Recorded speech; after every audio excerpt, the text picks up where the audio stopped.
Hola, buenos días a todos. Para los que no me conozcáis, pues soy Rafael, yo creo que ya muchos de vosotros sí me conocéis. Y hoy vamos a seguir con la serie de predicaciones de entregar todo en manos de Dios. Vamos a ver, en este caso, cómo podemos entregar a Dios nuestros enemigos, mis enemigos en tus manos, cómo Dios hace justicia. Así como vemos en el Salmo 25, 35, versículo 23, cómo decimos a Dios, como el salmista dice a Dios: muévete y despierta para hacerme justicia, Dios mío y Señor mío, para defender mi causa. Una persona que pide, ¿no? Que pide que se le haga justicia, que tiene una causa pendiente y que quiere que Dios le ayude. Y por otra parte, en el Salmo 135, versículo 14, que nos dice que el Señor hace justicia a su pueblo, tiene compasión de sus siervos. A lo largo de toda la Biblia, del Antiguo y del Nuevo Testamento, salen referencias a un Dios que juzga, que hace justicia a sus hijos y que se mueve para ayudarnos. Y eso es lo que vamos a hablar hoy. Entonces, en primer lugar, lo que tenemos que ver es el marco general de todo esto. ¿Dónde estamos? Pues estamos en un mundo cruel. Este es el mapa que tenemos aquí. Sale una calavera, unas palmeras, unas montañas, pues salen peligros, salen enemigos. Entonces, pues estamos en un mundo que ha caído en el pecado. Un mundo en el que hay personas que nos hacen daño, en el que hay personas que nos hacen daño repetidamente, y muchas veces somos nosotros los que hemos caído en este pecado, los que caemos en criticar, los que caemos en hacer daño a las personas, y a muchos de nosotros, pues Dios sabe de dónde nos ha sacado, ¿no? Entonces, este es nuestro marco general, este es el mundo donde estamos. Y es el mundo que nos ha tocado vivir por el origen del pecado. Y tenemos que ser conscientes de ello. Entonces vamos a hablar lo primero de los enemigos. En este mundo, como hemos dicho, hay enemigos. Y por una parte hay, digamos, un doble grupo de enemigos. Lo primero es que nosotros, los cristianos, creemos que tenemos enemigos espirituales. Es decir, si tú piensas en ti mismo y dices, bueno, enemigos, pues yo no tengo enemigos, no sé, no pienso. Pues como seres humanos, no solo como cristianos, como seres humanos tenemos un gran enemigo espiritual, que es el diablo. El diablo que está desde el principio de la creación tratando de derribar la obra de Dios, que somos nosotros. Y el diablo desde el principio de la creación es nuestro enemigo. Como obra que somos de Dios, él desde el principio ha intentado derribar esta obra de Dios, y por eso tuvo que venir Jesús. Porque estábamos caídos, estábamos manchados en pecado, debido a este enemigo.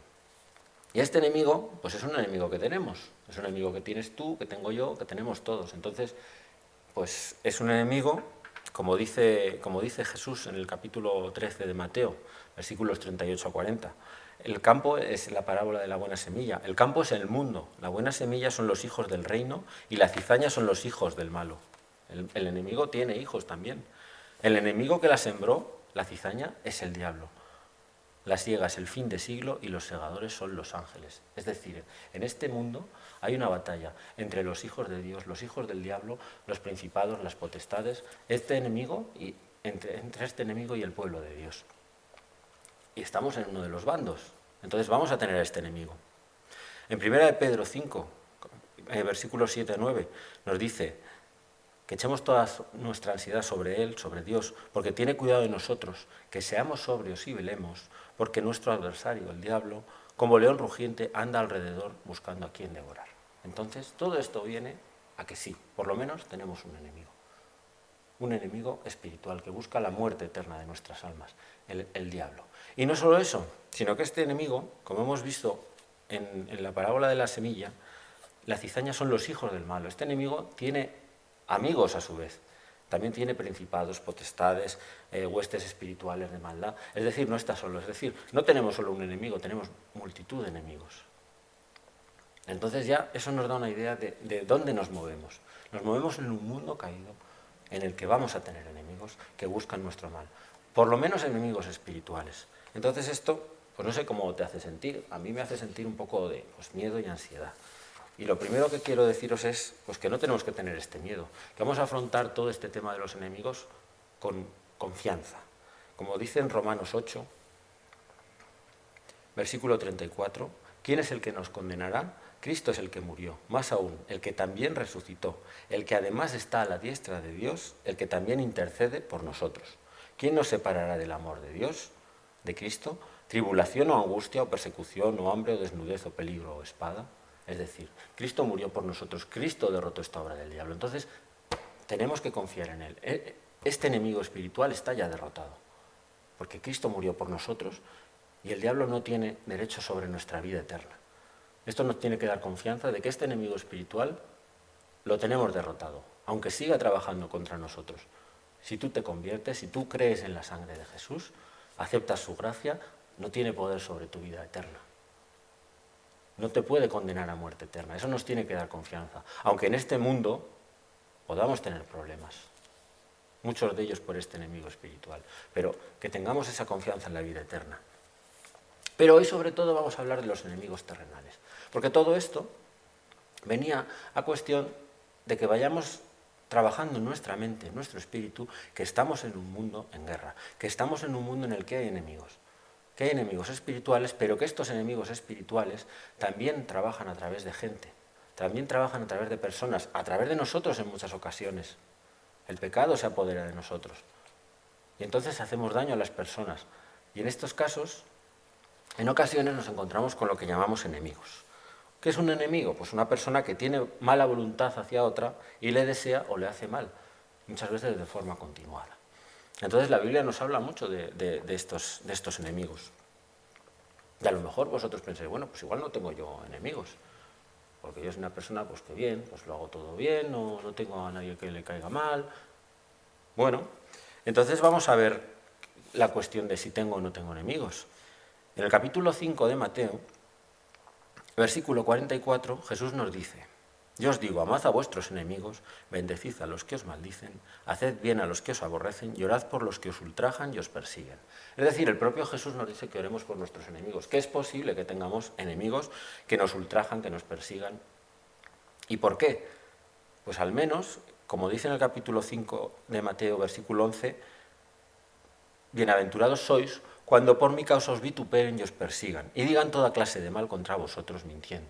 Es decir, que al menos por causa del Evangelio, por causa de Jesús, seguramente tendremos o deberíamos tener enemigos si hacemos lo que Jesús nos dijo, por causa del Evangelio. Y si no tengo ningún enemigo en la vida, en ningún sitio, si nadie activamente está contra mí, pues hay un dicho que dice que el que no tiene enemigos no es absolutamente nadie. Y en este caso podría darse que efectivamente, si no tenemos ningún tipo de posición en ningún sitio en el que nos movemos, podamos no estar haciendo la obra que Jesús tiene para nosotros, que no estemos dando testimonio, que seamos uno más, que nos hayamos integrado de más. Y esto pues lo decimos con amor, con misericordia, pero es verdad que si en ningún sitio se nota que eres cristiano, si vas a todos los sitios donde van toda la gente, si en ningún momento te determinas en los grandes temas, te decides, te pones una resistencia, seguro que no vas a tener enemigos, seguro que no, y sale nuestra vena cobarde, pero a lo mejor no estamos cumpliendo lo que Jesús quiere para nuestras vidas. No estamos dando ese mensaje del Evangelio. Entonces, pues es un tema para preocuparnos, seguramente para preocuparte. No sé tú, pero yo en muchas ocasiones me he encontrado en situaciones en las que debería haber hablado y he callado, para no enfrentarme, para no tener estos enemigos. Y esto te hace sentir como el Espíritu Santo se constriñe dentro de ti. Y es bueno que trabajemos, que con amor y misericordia sepamos plantear justa defensa de nuestra fe, ¿no? Como dice la palabra. Que sepamos hablar con amor, con misericordia hacia los demás, porque allí estábamos nosotros antes, pero que sepamos poner nuestros límites y decir, hasta aquí te puedo apoyar, hasta aquí yo no creo eso, hasta aquí esto me parece pecado. Qué fuerte, ¿no? Me parece pecado. Pues es que si no, ¿qué somos, hermano? ¿Qué soy? ¿A qué juego, no? A veces podemos preguntarnos a qué jugamos, ¿no? Si estamos practicando esta religión que no va más allá de ritos, ¿no? Entonces, si no tenemos enemigos terrenales, preocupémonos.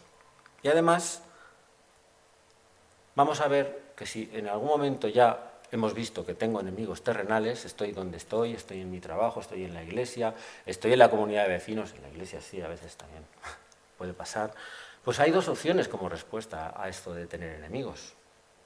La primera opción pues puede ser la justicia, que es lo que debe hacerse conforme al derecho y la razón.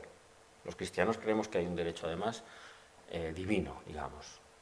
Nos funcionamos según la palabra también, hay no solamente el derecho humano. Entonces pedimos justicia, ¿no? Cuando se nos hace daño decimos, Señor, hazme justicia y págale a este conforme se merece, ¿no? Y por otra parte, también existe otro tipo de respuesta, que es la venganza. La venganza, que se define como el acto motivado por ira de devolver el daño recibido. Aquí cuidado, porque ya aparece el elemento de la ira. Y la venganza, pues es más lo que uno hace por su propia mano. No depende de un sistema judicial humano, ni en este caso de esperar a Dios, un sistema divino, sino yo mismo pues ejecuto esta venganza. Entonces la venganza pues es tentadora. La venganza es tentadora. Me haces tal, pues yo te devuelvo cual. Me has fastidiado por aquí, pues yo te fastidio por allá. Se dice que se sirve frío, la venganza es un plato que se sirve frío, porque muchas veces implica que llevas meses o llevas años esperando cómo vengarte de esa persona, porque en el momento no puedes. Pero cuando pasa el tiempo, te llega la ocasión de devolver la cosa y entonces es cuando tú lo devuelves. Y hay muchos problemas en la venganza. La venganza es muy peligrosa para nosotros. ¿Por qué? Pues porque hay que definir bien el daño, qué quieres definir, qué quieres devolver, el momento, la justa compensación, todo esto es complicado. Y nosotros tenemos el pecado aún dentro de nosotros. Aunque estemos limpios del pecado por la gracia, el viejo hombre sigue allí. Todavía no estamos glorificados. Entonces, en lo que hacemos, el viejo hombre acecha. En nuestra venganza, en nuestra definición de venganza, acecha el pecado. Y es un camino muy fino en el que podemos pecar nosotros mismos cuando nos vengamos. Y por eso hay una serie de elementos negativos de la venganza que se resaltan en la Biblia, en la palabra. El primero es que la venganza pues hace que nos acerquemos a lo malo y que nos pueda vencer lo malo. Como dice en Romanos 12, versículo 29, no os venguéis vosotros mismos, amados míos, sino dejad lugar a la ira de Dios, porque escrito está, mía es la venganza, yo pagaré, dice el Señor. Así que, si tu enemigo tuviere hambre, dale de comer, si tuviere sed, dale de beber, pues haciendo esto, ascuas de fuego amontonarás sobre su cabeza. No seas vencido de lo malo, sino vence con el bien el mal. Y es que lo malo de la venganza es que empezamos nosotros a hacer lo malo. Empezamos a no dar de beber, a no dar de comer, a golpear. Entonces nosotros mismos estamos haciendo lo malo. Entonces nos dice, no te dejes vencer por lo malo, porque cuando tú te estás vengando, tú estás haciendo lo malo. Eres como ellos. Entonces, vence con el bien el mal. Esto es fácil de decir, difícil de hacer. Lo mismo pasa con la venganza que se nos explicita en 1 de Pedro 3, versículo 9. La venganza multiplica el pecado. Nos dice en el versículo 9, no devolviendo mal por mal, ni maldición por maldición, sino por el contrario, bendiciendo, sabiendo que fuisteis llamados para que heredaseis bendición. Porque al que quiere amar la vida y ver días buenos, refrene su lengua del mal y sus labios no hablen engaño. Apártese del mal y haga el bien. Busque la paz y sígala. Porque cuando nosotros nos vamos al mal, hacemos lo malo. Cuando nosotros no bendecimos, maldecimos. Entonces, en ese momento, nuestra luz se apaga, nuestra sal se apaga. Entonces, se multiplica el pecado, porque el pecado inicial que nos hicieron, la maldad inicial que nos hicieron, nosotros la multiplicamos porque seguimos haciendo mal. Aunque tengamos razón, porque muchas veces podemos tener razón, pero tú estás pecando sobre pecado de otro. En definitiva, como dice en 1 de Tesalonicenses 5, versículo 15, mirad que ninguno pague a otro mal por mal, antes seguid siempre lo bueno. La venganza nos aparta de seguir lo bueno y la venganza multiplica el pecado. Si me voy a lo malo, no voy por lo bueno. Si me vengo, me estoy apartando del buen camino. Y en ese momento soy uno más. ¿Qué me distingue de los otros? Estoy devolviendo el golpe. Y además estoy devolviendo el golpe incluso pecando más que lo que había pecado el otro contra mí. Y aquí volvemos a la jaula. La jaula, ¿recordáis la predicación del perdón? Que la falta de perdón nos enjaula con otra persona, con la persona a la que no perdonamos o a la que tenemos que pedir perdón, y ahí estamos enjaulados. Pues esa jaula, que ya se había quedado vacía cuando habíamos perdonado, pues volvemos a meternos dentro, pero ahora con la venganza. Y estamos ligados a esa persona de la que nos queremos vengar o la que nos ha hecho daño, y vamos a estar ligados con ella semanas o meses o años incluso, buscando esa venganza, buscando cómo devolverle el daño, mirando la vida de la otra persona diciendo, mira qué feliz es, yo quiero que le vaya mal. Entonces, volvemos a enjaularnos, volvemos a encarcelarnos con esa persona. En definitiva, la venganza puede ocupar un lugar en nuestras vidas, un lugar principal, que es muy peligroso para nosotros. Y vamos a ver cómo podemos dejar esta venganza en manos de Dios. Y otro tanto ocurre con la justicia. La justicia es más fácil aplicarla porque hay una serie de cánones que están tanto en la Biblia como en los derechos humanos de los seres humanos, pero también podemos caer en el juicio y en el legalismo, porque también el pecado está acechando y podemos convertirla también en una venganza. La línea entre justicia y venganza es muy, muy tenue. Entonces, por eso, también la Biblia nos dice en 1 Corintios, capítulo 4, versículo 5, que no juzguemos antes de tiempo hasta que venga el Señor, que aclarará lo oculto de las tinieblas. Tenemos que juzgar lo menos posible, hermanos. Es cierto que podemos buscar la justicia, que cuando en la Biblia aparecen en las iglesias hermanos que se comportan mal, hay una serie de procedimientos, hay una serie de elementos que nos permiten gestionarlo, pero es complicado. ¿Por qué? Porque también está el pecado allí. Entonces me erijo en juez justiciero, que va a ser el que va a impartir esta justicia. Pues también el pecado puede contaminar esto. También podemos dejarlo en manos de Dios. Esto es lo que vamos a ver ahora. Que podemos dejar en manos de Dios la justicia y podemos dejar en manos de Dios la venganza. Dios hace justicia y Dios hace venganza. Pero lo primero, como decíamos, cuidado con los justicieros.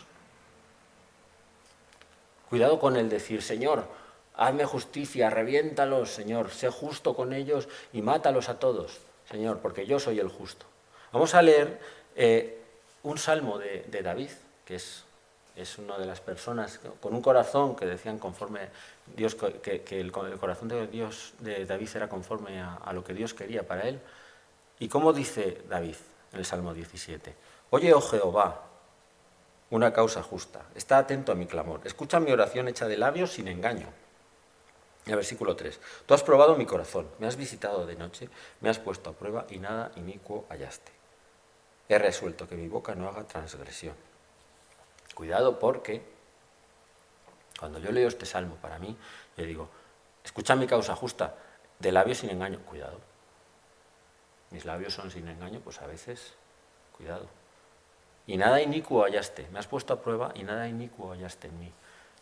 Cuidado, porque a veces te pasa, hermano, hermana, que pides justicia y tú estás más sucio que otra cosa.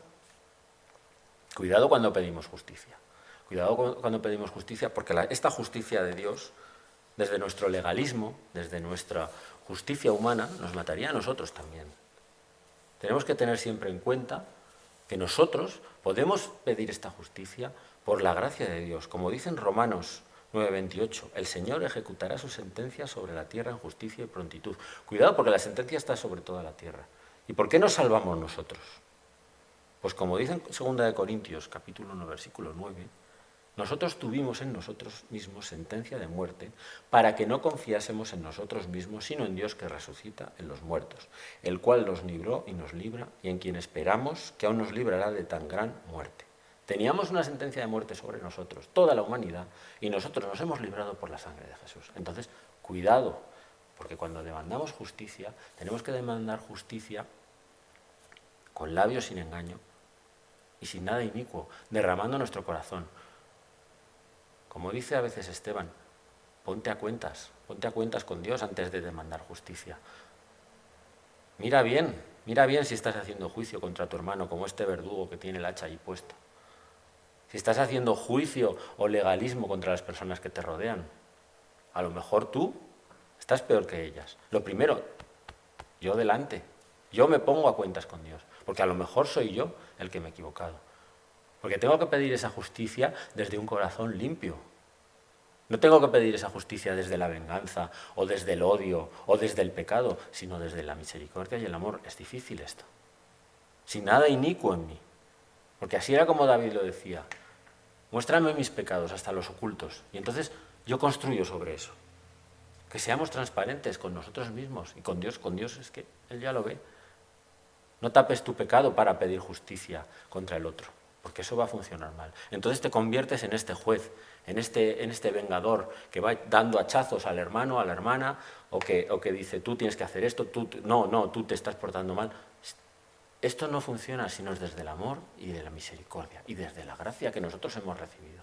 Y cuando una vez esta gracia esté en nuestras vidas plenamente establecida y este amor esté y estos labios sin engaños, y entonces yo delante de Dios me derramo y pido perdón y vuelvo a pedir perdón por lo que yo he hecho, entonces sí, podré pedir justicia desde un enfoque saludable para mí.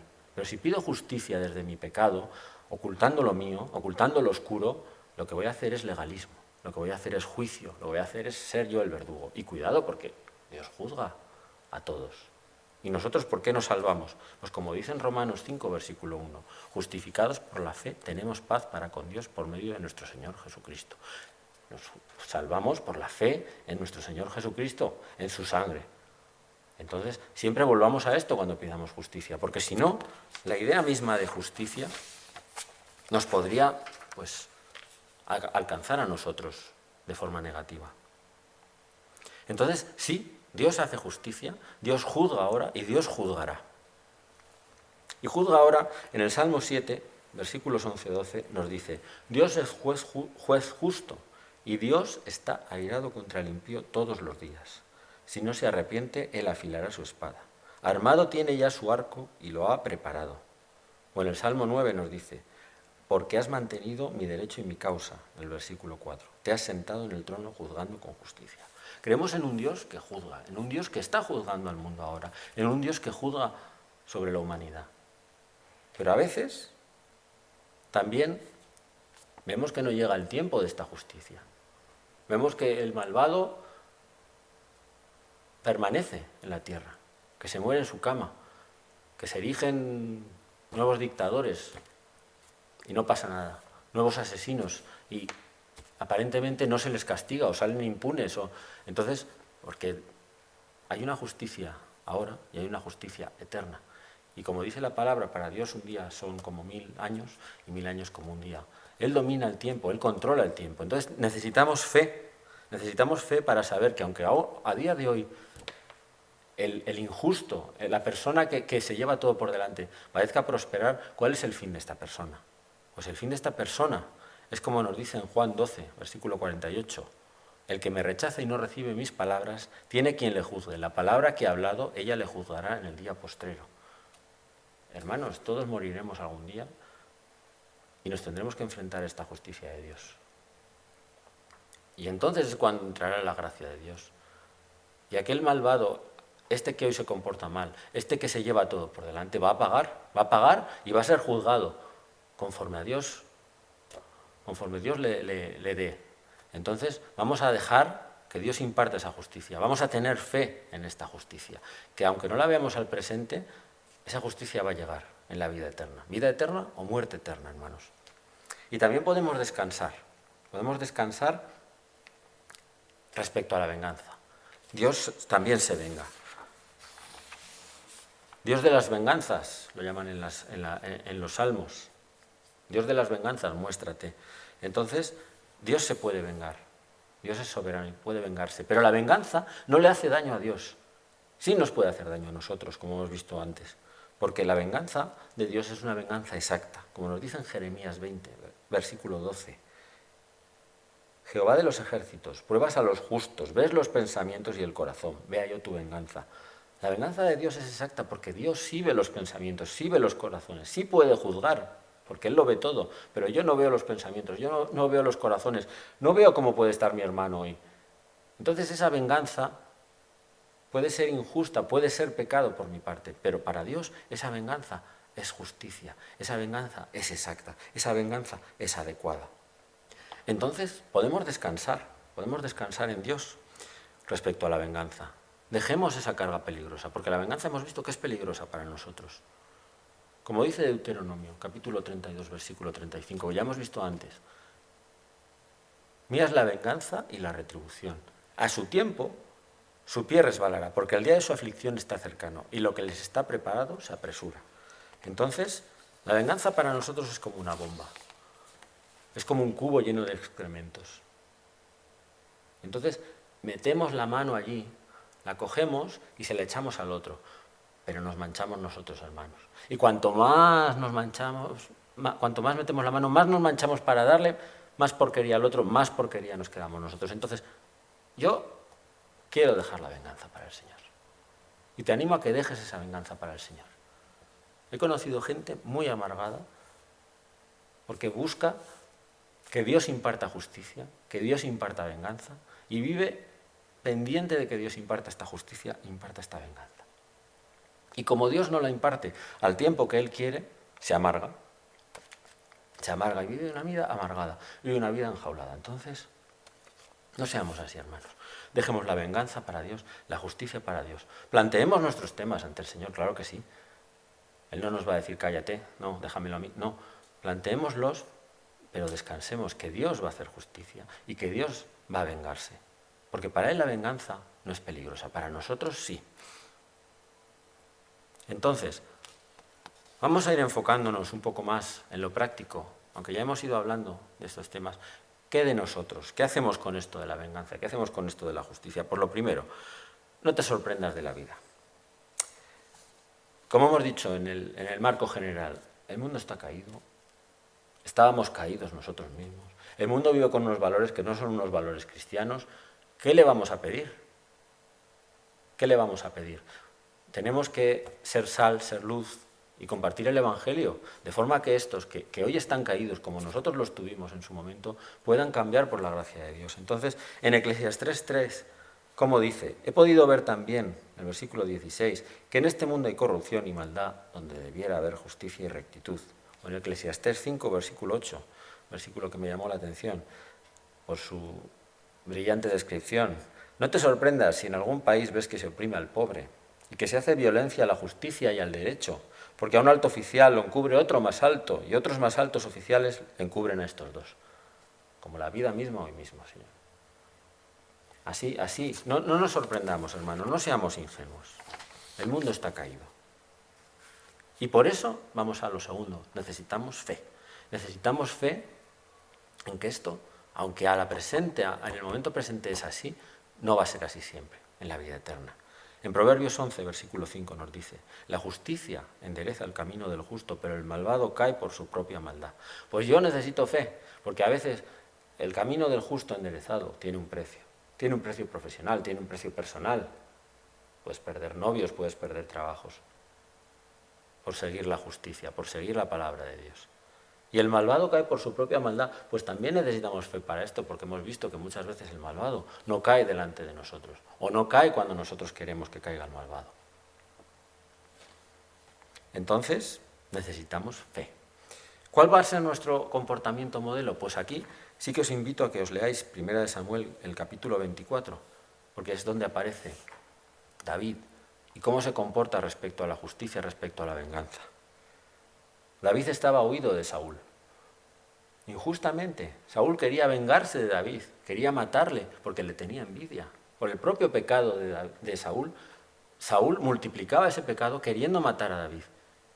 Quería vengarse de esas supuestas ofensas que David le había hecho porque era más importante en batalla, porque la gente le alababa más. Y Saúl se enfrascó en el pecado y cayó.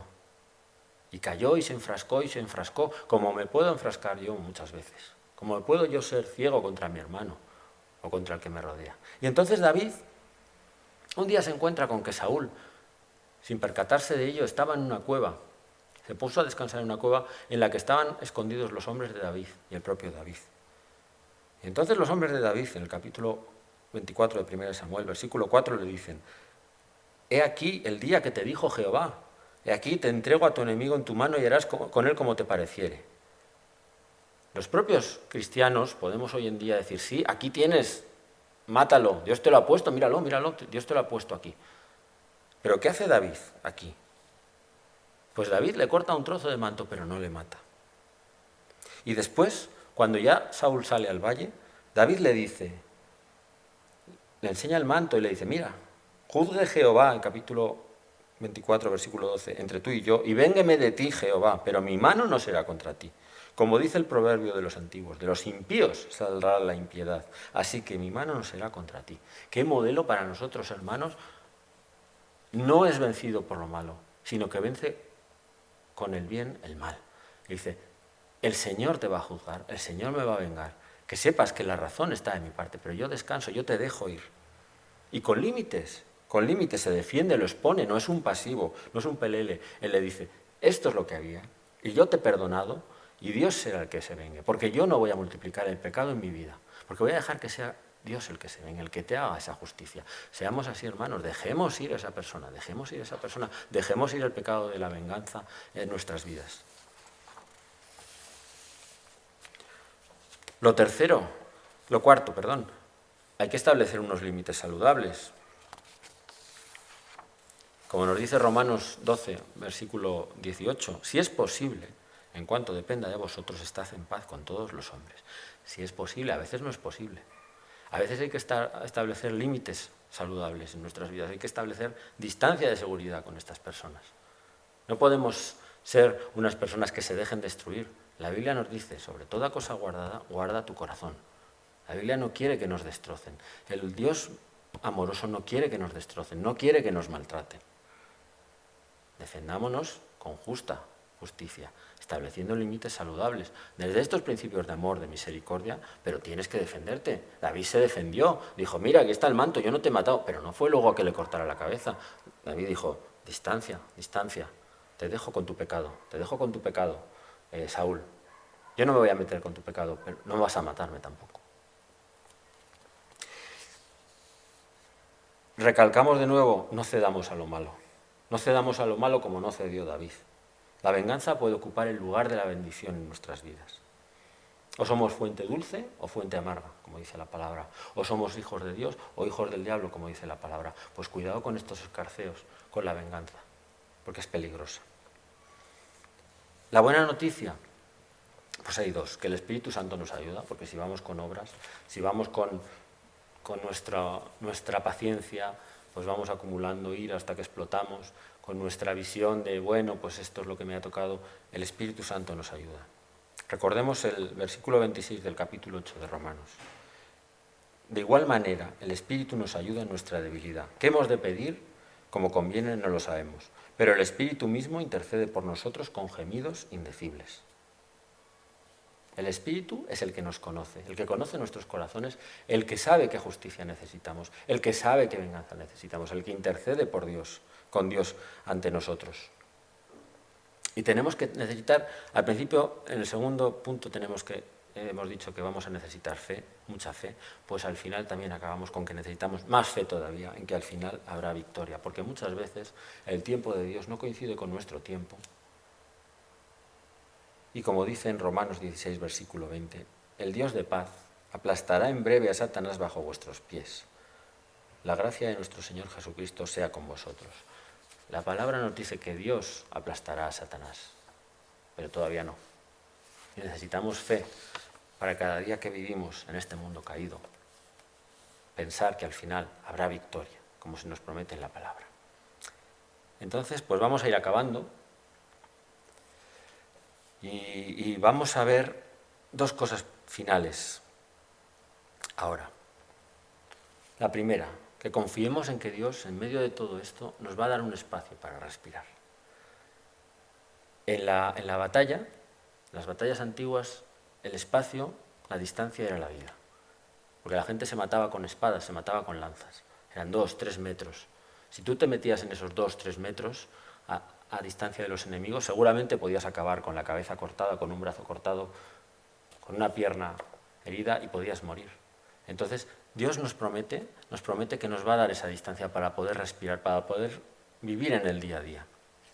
Vamos a ir al Salmo 18 y leer algunos de esos versículos.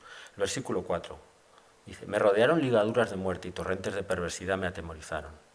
Versículo 6. En mi angustia invoqué a Jehová y clamé a mi Dios y él oyó mi voz desde su templo y mi clamor llegó delante de él a sus oídos. La tierra fue conmovida y tembló. Se conmovieron los cimientos de los montes y se estremecieron porque se indignó Él. Tenemos un Dios que se indigna cuando hace sufrir a sus hijos. Cuando hacen sufrir a sus hijos, Dios se indigna como todo padre amoroso. Entonces confiemos en eso, que Dios, cuando te hacen sufrir, está indignado. Que no es un Dios pasivo que va a dejar que te hagan sufrir, que te va a dar este espacio. Como nos dice en el versículo 16, envió desde lo alto, me tomó, me sacó de las muchas aguas, me libró de mi poderoso enemigo. Y de los que me aborrecían, pues eran más fuertes que yo. Me asaltaron en el día de mi quebranto, mas Jehová fue mi apoyo. Me sacó a lugar espacioso, me libró porque se agradó de mí. Hermanos, confiamos en un Dios que me libra cuando los enemigos son más fuertes que yo, que me libra cuando yo estoy jorobado, cuando estoy en el día del quebranto, no cuando estoy fuerte, cuando estoy mal, que te va a sacar al lugar espacioso, que te va a sacar de ese jaleo de la batalla, que te va a dar ese espacio para que no te alcance la espada del enemigo. Amén, hermanos. Y para acabar, me gustaría acabar con la respuesta de Jesús ante la venganza. Jesús tenía 2 discípulos, Jacobo y Juan, que me recordaban pues mucho a mí, que eran pues los revientacabezas, que eran los que muchas veces son como nosotros, y vamos en plan, reviéntalo, Señor, es verdad, revienta al impío, mátalo, porque sí, porque es injusto, y nos olvidamos de dónde salimos nosotros, que nosotros mismos fuimos así, que a todo el que veas que está apartado, tú eras así, y estamos aquí por la gracia de Dios. Entonces, los discípulos, en el capítulo 9, versículo 54, los discípulos Jacobo y Juan querían reventar una aldea que no les había recibido. Señor, ¿quieres que mandemos que descienda fuego del cielo, como hizo Elías, y los consuma? Sí, Señor, mátalos, vamos a reventarlos, que descienda fuego. Véngate, Jesús. ¿Jesús qué les dijo? Volviéndose, los reprendió, diciendo, vosotros no sabéis de qué espíritu sois. Cuidado lo que les está diciendo. Porque el Hijo del Hombre no ha venido para perder las almas de los hombres, sino para salvarlas. Y se fueron a otra aldea. De nuevo, límites sanos, se van. Esa aldea se pierde la bendición de Jesús. Nos vamos, pero ¿para qué hemos venido aquí? ¿Para qué estamos aquí? Para salvar las almas de los hombres, hermanos. Dejemos la justicia, dejemos la venganza a Dios, Él se vengará, Él nos hará justicia, límites saludables, y prediquemos el Evangelio. Que se salven estos que están en sombra de muerte como estuvimos nosotros. Lucas 1, versículo 78. Por la entrañable misericordia de nuestro Dios, con que nos visitó desde lo alto la aurora, para dar luz a los que habitan en tinieblas y en sombra de muerte, para encaminar nuestros pies por camino de paz. Para eso estamos aquí, hermanos, para dar luz a los que habitan en tinieblas y en sombra de muerte, para encaminar los pies de estas personas por camino de paz, como nosotros en su momento se nos encaminó por la gracia de Jesús. Entonces, somos humanos, abramos nuestro corazón delante de Dios, expongamos nuestra causa, porque Él nos hará justicia, porque Él se vengará por nosotros, porque como Padre amante nos quita el peligro de esta venganza que nos puede hacer daño, y confiemos, seamos como David, de mí no saldrá lo malo, hermanos, y Dios va a hacerte justicia. Dios te va a hacer este camino para que tú puedas respirar. Tengamos fe en eso, hermanos. Tengamos fe en eso y no caigamos en multiplicar el pecado en nuestras vidas. Vamos a orar. Señor, y gracias por tu palabra, Señor, porque sabes lo que es bueno para nosotros, lo que es malo, Señor. Bendice a todos los que están escuchando, Señor. Y, Señor, ponemos delante de ti a todas esas personas que nos han hecho daño, Señor, que nos han perjudicado, todos nuestros enemigos, Señor, en el trabajo, en la comunidad de vecinos, el colegio, Señor, donde estemos, Padre, la empresa, los ministerios, Señor, donde estemos, Dios mío. Tenemos personas que nos dañan, Señor, muchas veces maltratan, Señor. Las ponemos delante de ti, las entregamos a ti, Señor. Que ellos te conozcan, Señor, que podamos ser de utilidad para que ellos te conozcan, Señor. Y, Señor, sé tú el que imparta justicia, Señor. Sé tú el que imparta venganza, Señor. Ayúdanos a bendecir, Señor, a no maldecir, Señor. A tener estos límites saludables como David, Señor. Tener estos límites saludables como Jesús, Señor. Pero con amor, Señor, con misericordia. Seguir siendo sal, Señor, seguir siendo luz, Señor. Y a predicarles tu palabra, Señor. Que vengan a luz como nosotros vinimos un día, Padre. En el nombre de Jesús te lo pedimos, Padre. Amén.